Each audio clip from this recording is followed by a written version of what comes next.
Welcome back, Chapter 15. Anna. Anna slept like the dead. The physical work of disposing of Mark's body had left her exhausted. Afterwards, she had been unable to shake the feeling that someone would spot him moving around in waves, and so she had wrapped herself in her duvet and camped just inside the door of the balcony until the dawn light had started to spread its gray fingers across the ocean. She had listened keenly through the shrieking wind. Nobody had raised the alarm. She hadn't heard the sound of anyone else's door opening. No low conversation or startled screams. She had got away with it. Smiling, she had finally gone to bed. When she awoke, it was almost 9 o'clock and the sun was streaming through the doors. Another couple of days and they would be in Iceland. She remembered how she had locked Paula in last night. When she had slipped into the expedition suite, Paula had been dead to the world in her drugged sleep. She would be feeling terrible this morning, groggy, almost like a hangover, which meant she had probably declined breakfast, which meant Tommy would be in the restaurant by himself, or, if not alone, with his pals. She slid out from beneath the sheets and dressed hurriedly, pulling on skinny jeans and a thick knitted jumper. The jeans gaped at the waistband and she smiled. It was going to be a good day. Anna swept out of the elevator and into the restaurant, wrinkling her nose at the smell of the hot buffet. As if in reaction, her stomach growled noisily and she frowned, holding her breath as she walked past. What is up with that? Is she starving herself? She poured herself half a cup of black coffee and took a single slice of melon before looking around the busy room. There was Tommy in his normal spot, a full English in front of him, along with the newspaper. He was shoveling bacon into his mouth while turning the pages of the paper.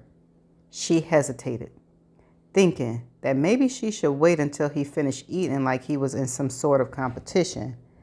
But she stilled herself and walked over to his table.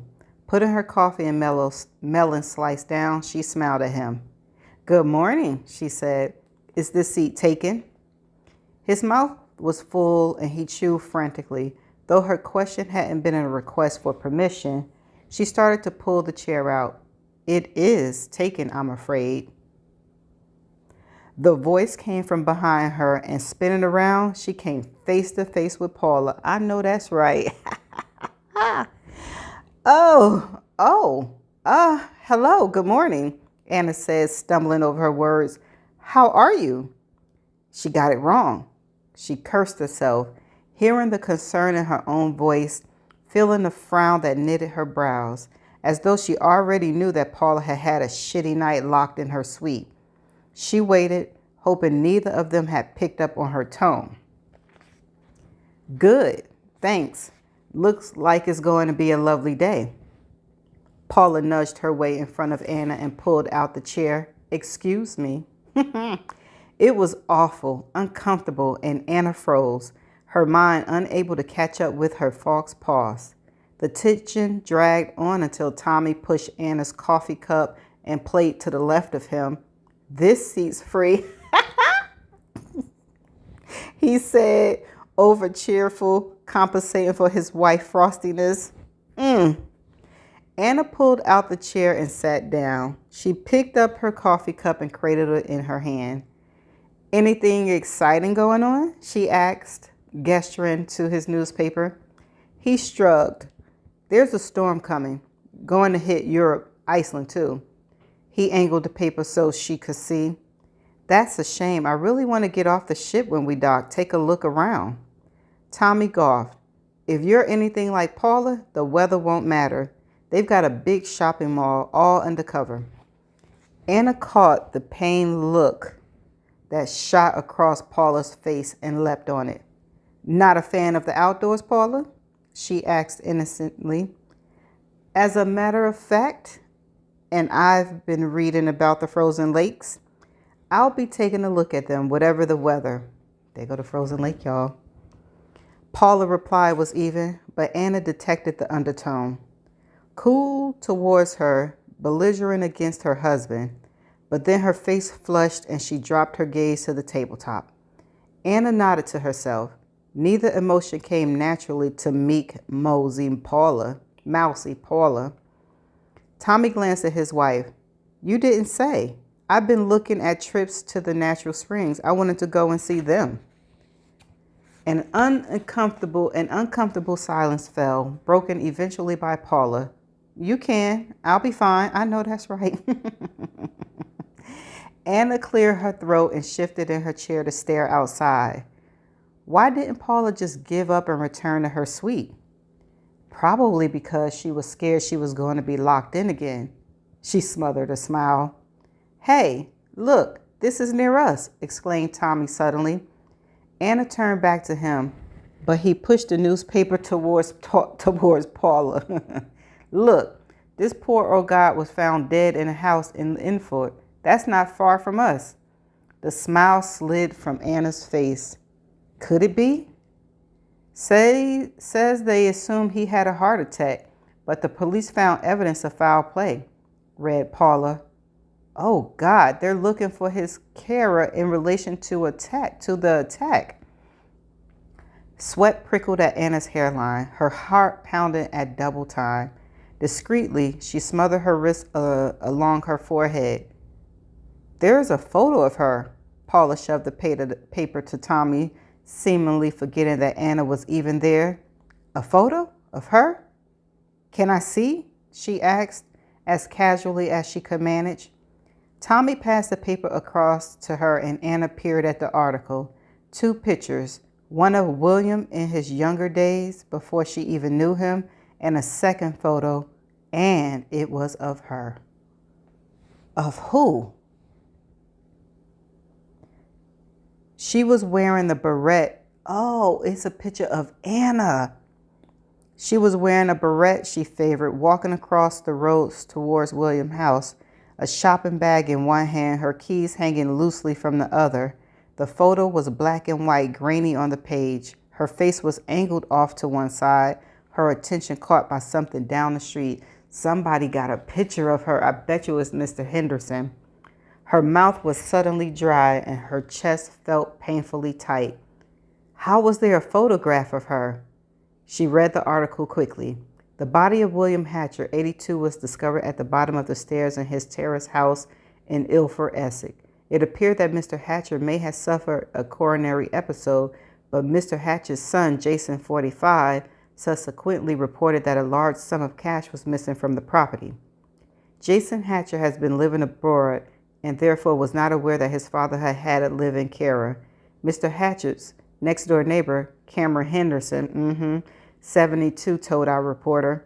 Her name is Gemma. She's very young, in her 20s, I'd say. Gemma wasn't particularly friendly, and I put that down to her just being shy, but I haven't seen her since William's death, and now this money is missing too. Mr. Henderson added that the whole neighborhood is in shock. Anyone who has information regarding Gemma's whereabouts is asked to contact Central Essex Police on. It didn't say how much money was missing, did it? Tommy asked.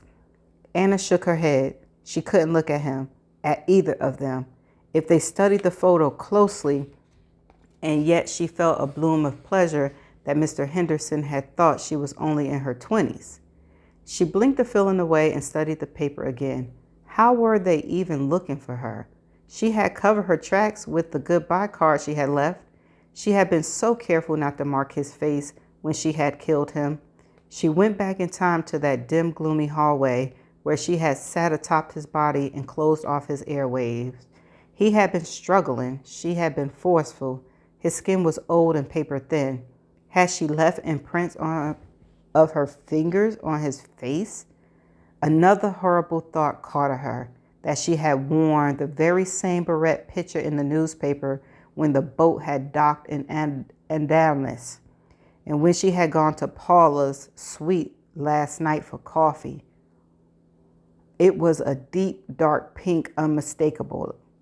Thankfully, the newspaper was in black and white, but online in the article that would be all over social media, the photo would be in color. She had to ditch the beret and just hope.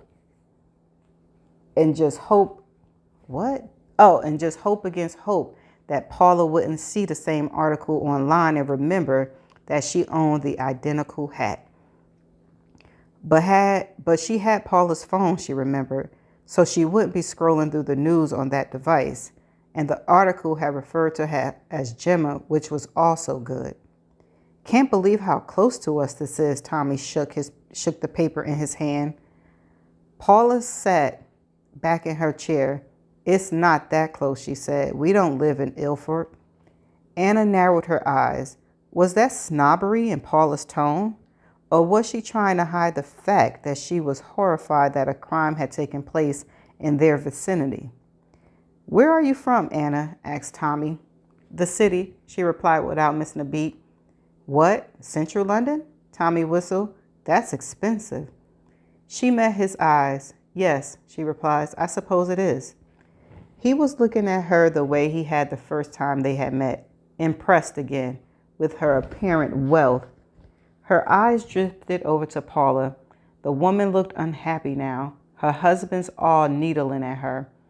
Tommy folded up the newspaper and drank his coffee. Anna put her hand on the paper. Do you mind? He shook his head. Feel free. He looked at her again, really looked, and Anna maintained eye contact. Was he looking at her suspiciously, comparing her to the woman in the newspaper? Or was it lust? His eyes darkened and she smiled. Lust. Paula cleared her throat. Shall we get on then? She asked, standing up. Reluctantly, Tommy dragged his gaze from Anna. See you later, he said. Anna smiled and raised her hand in a wave. Paula left the table without a word. What, Tommy? In front of your wife? He back at it. Well, she said he a narcissist, so that's how they do. You're pissed off, said Tommy as they climbed the winding stairs to the deck. What's wrong now? Paula stopped short, glancing at the mirror wall that ran alongside them. For a moment, she studied her own face. No, definitely not pissed off. She looked hurt. She looked how she felt. How could Tommy be so blind, both to her and her true emotions? Couldn't he see that Anna was blatantly flirting with him? Did he think Paula had missed those little looks that passed between them? How could he be so disrespectful as to behave like a simpering teenager, not even having the courtesy to do it behind her back? They emerged from the stairs onto the top deck, a blast of icy air hitting her head on. She gasped and pulled her hood up. I'm fine, she said through teeth that chattered. I'm just cold. She pushed on, moving to the side to clutch at the railing as the wind buffeted her. In an instant, she was back there in the same place she had stood a few nights ago. Carefully, she walked the length of the deck, not waiting for Tommy, not looking back to see if he was behind her. Where the railing curved to the bow, she stopped. There was no unbroken railings, and it all looked so different in the daylight. She turned again, started to walk back the way she had come. Tommy was standing still, staring out over the sea. As she reached him, she came to a stop. This is the gate that was open, he said, and he tapped it with his ungloved hand, his wedding ring clanging against it, making a small, tiny sound. It's padlocked now, he added, and he brought up a booted foot and kicked at the lock as if to prove his point. Paula said nothing, just turned so she was facing the open ocean. The sea was choppy, frothy white waves slamming against the side of the Ruby Spirit, throwing up a fine spray of salty seawater. Suddenly, she felt very small indeed. The expanse of the ocean, the size of the ship, and everything that had happened to her on it made her shrink inside the oversized coat she wore. It wasn't locked last night. It was open, she said. He nodded. I know. We reported it, Dermot and me. They apologized but couldn't understand how it wasn't locked in the first place. Wait a minute. Didn't Anna tell her he said she fell, and now he's telling her that he reported it? Does it matter now, she said. That wasn't true. An open gate on the side of a cruise ship was bad. It did matter, because anyone, little kids or older people, could have wandered through it and been seriously injured or died, just like what had almost happened to Paula. But it was what was behind the incident that mattered the most. She inhaled deeply, steeling herself to say the words he didn't believe. Tommy, I'm certain there was someone else there that night. There was a lot of people there that night. We were all there looking for the Northern Lights, and we all been drinking. His tone was gentle now, protesting against her argument that she had been pushed, even though she hadn't said the words here today. And that was how the conversation would always go, she realized. She would protest that she'd been attacked, and he would say she or the person who had walked into her was drunk. Round and around in circles, just like their annual autumn conversation about babies and their lives moving forward together. She swiped at her eyes, suddenly tired. Let's go back inside, she said quietly. Anna. Using Mark's master key, Anna let herself into Tommy and Paula's suite. She had watched them go up to the top deck, Paula looking miserable, Tommy looking strained. It was freezing cold today, and she knew, having followed them up there at a distance and melted into the little pockets of people milling around, they might not stay outside for very long, Paula especially. She sneered as she thought of the woman's need for creature comfort and tried to imagine Paula having to deal with Mark's body the way she herself had done last night. There would be no chance that she would steel herself to do anything like that. I think you underestimating her. I'm still rooting for you, Paula. She didn't have the backbone, living the easy, privileged life she led. Anna had done it before, even before William. She had been in the corner and fought her way out each and every time, learning from a young age that she couldn't rely on anyone apart from yourself. The only way she got out of rut was money, and plenty of it, and not having to share it with anyone else. William's money would soon be gone, and Anna needed more. It was as bad as an addiction, the primal need she had for security, and time was running out. Although the newspaper and old Mr. Henderson had put her in her early 20s, she was actually halfway through her 30s. She looked good because she didn't eat, and she took care of her skin and worked out and kept herself looking young and elfin. But the terror age was looming, and she wasn't anywhere near where she needed to be when she reached 40. This was her one big chance, the chance to have Paula's life. She didn't know what she was looking for, not really, just anything that could extend the rip that was already there in their couple's marriage. In the bathroom, she opened the cabinet and looked inside. His and her wash bags. Tommy's plain black, Paula's designed. She pulled Tommy's off the shelf, poked around among the razor, hair gel, aftershave, and moisturizer. She rummaged around in her own bag and pulled out a box of condoms.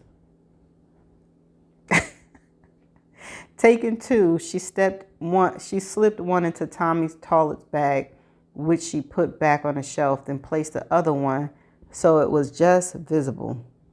She moved out into the main living room, opening drawers, the wardrobe, the suitcases that sat behind the couch. There was nothing of interest, she thought, feeling disappointed as she came to the end of her search. At random, she pulled a couple of Paula's tops and trousers out of the wardrobe and shoved them in her own bag. The woman had brought what looked like her entire wardrobe. Anna wondered if she would even realize there were items missing. She hoped so. She did another turn around the suite, verifying that Tommy hadn't left his phone in the room. She wanted to prevent him from looking further at the article about William and the damning photo of herself. She signed, "Oh well, couldn't win them all."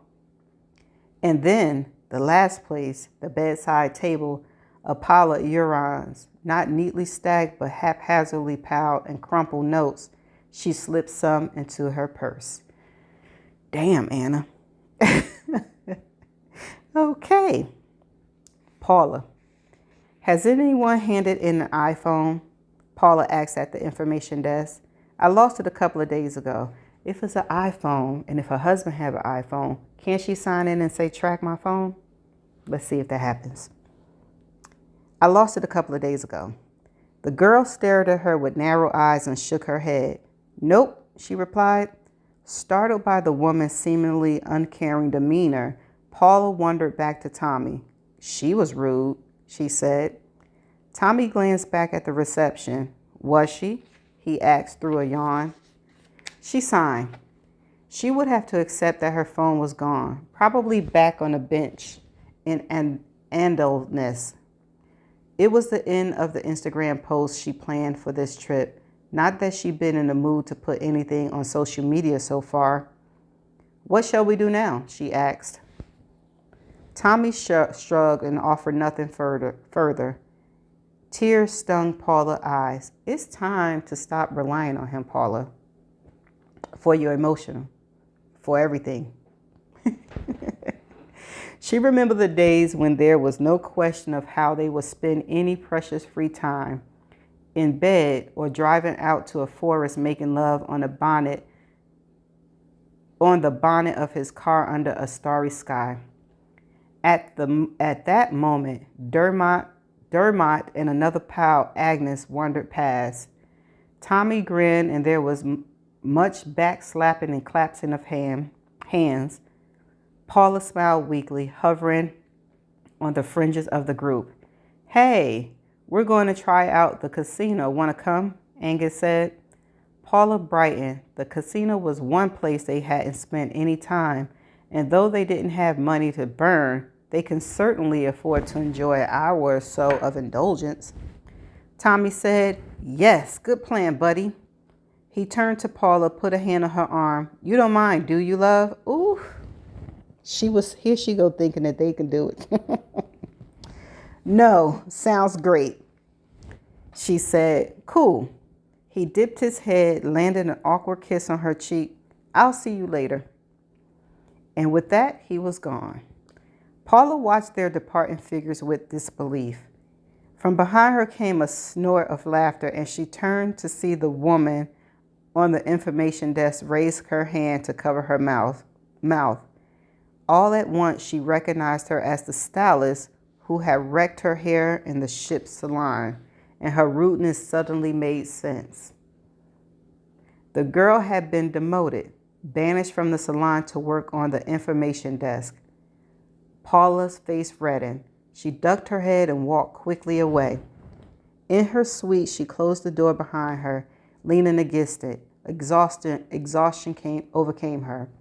More than anything, she wanted to call Julie, and she reached for her bag, but lately remembering that her phone was gone.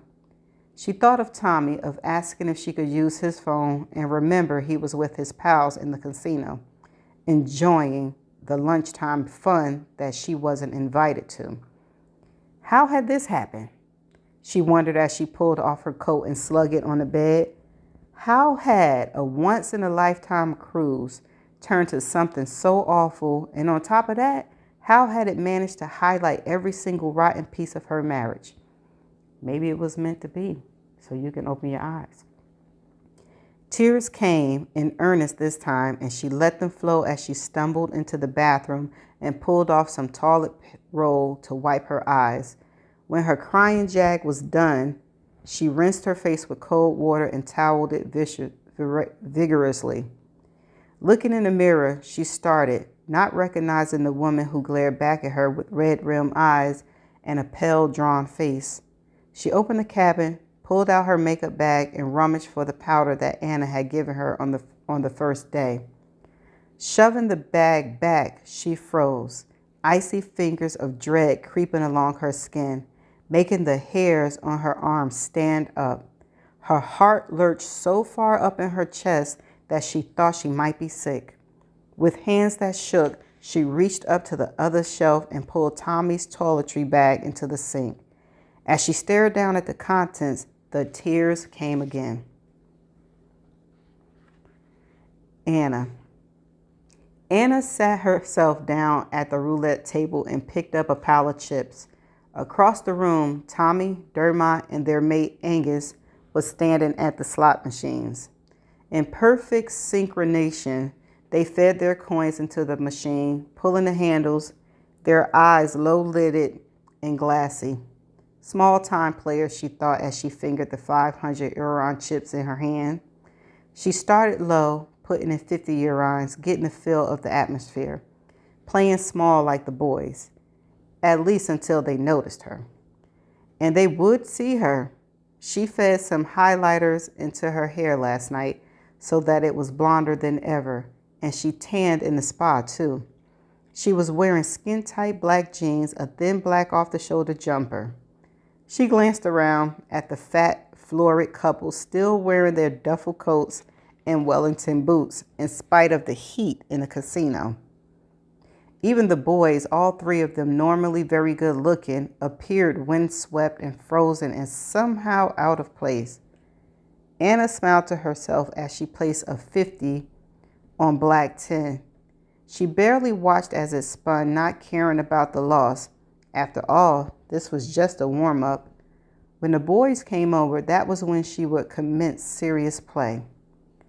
In her peripheral vision, she saw Tommy straighten up, his gaze sweeping the casino, his eyes alighted on her.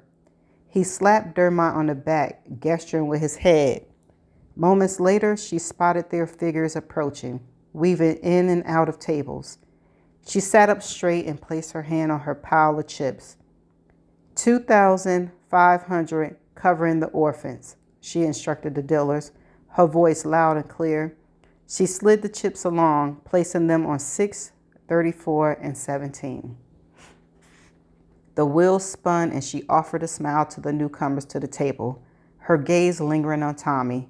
He caught her eyes and held it as the wheel came to a stop on number 6. We are approaching the peak date for the Leonard meteor shower. The show can be hugely impressive in a dark night sky.